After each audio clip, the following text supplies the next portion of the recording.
میں سمجھتا ہوں کہ ایسا میں نے اپنے ملک میں مارشل لاز میں ایسے حالات نہیں دیکھے جو اعظم سواتی سے ہو رہا ہے۔ اعظم سواتی کا قصور کیا تھا؟ اس نے ایک ٹویٹ کی جس نے اس نے جنرل باجوہ کو کہا کہ اس نے NRO 2 دیا پاکستان میں۔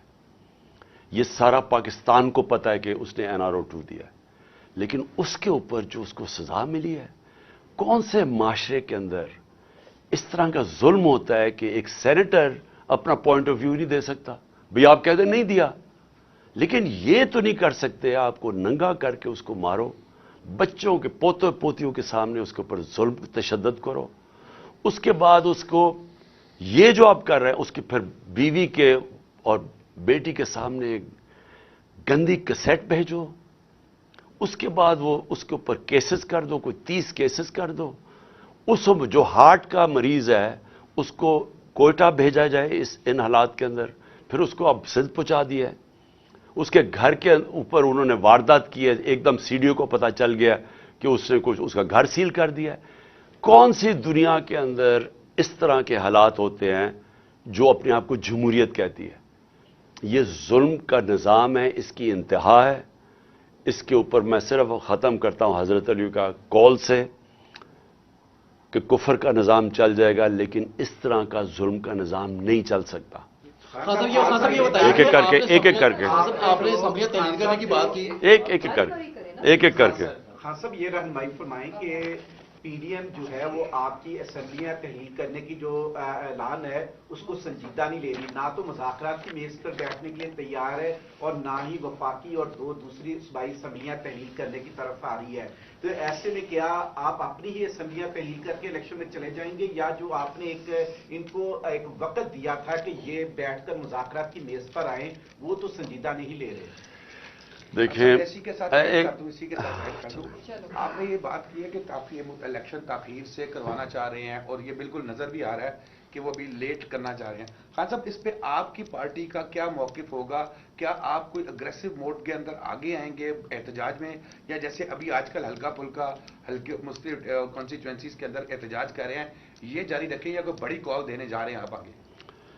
دیکھیں، سب سے پہلے تو مجھے کبھی کوئی شک نہیں تھا کہ نواز شریف یا زرداری کبھی بھی الیکشنز کی طرف نہیں جائیں گے۔ اور کیوں مجھے شک نہیں تھا؟ کہ دونوں اس ملک کے بڑے مجرم ہیں، یہ کرپٹ لوگ ہیں، ان کو ڈر لگا ہوا ہے کہ اگر یہ الیکشنز میں ہار گئے تو ان کو ڈر یہ لگا ہوا ہے کہ اتنی محنت سے جو انہوں نے 7 مہینے میں اپنے کیسز ختم کیے ہیں یہ پھر نہ ریوائیو ہو جائیں۔ ان کا انٹرسٹ پاکستان کا انٹرسٹ ان کا انٹرسٹ نہیں ہے، ان کا انٹرسٹ ہے کہ پہلے کیسے چوری کرو اور پھر چوری کو بچاؤ کیسے۔ تو مجھے کبھی کوئی شک نہیں تھا کہ انہوں نے الیکشن نہیں ماننا۔ میری کوشش یہ ہے کہ اس ملک کے جو ادارے ہیں وہ اس وقت ملک کا سوچیں۔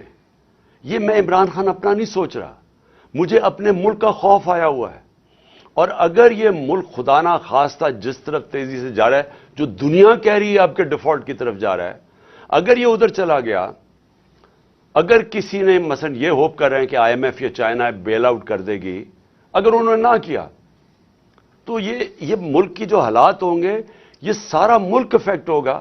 ہر وہ آدمی جس کا جینا مرنا پاکستان میں وہ افیکٹ ہوگا، سوائے وہ جنہوں نے ڈالرز میں اپنے پیسے باہر رکھے ہوئے ہیں۔ لہٰذا میں نے جب یہ فیصلہ کیا تھا مجھے پتا تھا انہوں نے نہیں الیکشن کروانے، اس لیے ہمارا پلان پورا وہی ہے۔ جب میری تیاری ہوگی، میں نے آپ کو کہا دسمبر میں انشاءاللہ ہو جائے گی، میں اپنے وہی جو میں نے اناؤنس کیا اسی پہ میں چلوں گا، میں یہ اسمبلی سے نکل جاؤں گا۔ صاحب یہ بتائیے کہ اعظم سواتی کے خلاف اسلام آباد میں مقدمہ درج ہوتا ہے، بلوچستان میں ہوتا ہے، پھر ان کو اٹھا کر سندھ میں لے گئے ہیں، شہباز گل کے خلاف مقدمہ درج ہوئے، اس بار تو ان کے خلاف لاہور کے اندر مقدمہ درج کیا گیا جہاں پر PTI اور کافری کی مشترکہ حکومت ہے۔ ان کے خلاف جو مقدمہ درج اگر کیا، چودھری پرویز لائی اس میں انوالو ہیں یا کوئی اور طاقت انوالو ہے؟ کون اس میں یہ مقدمات درج کر رہا ہے؟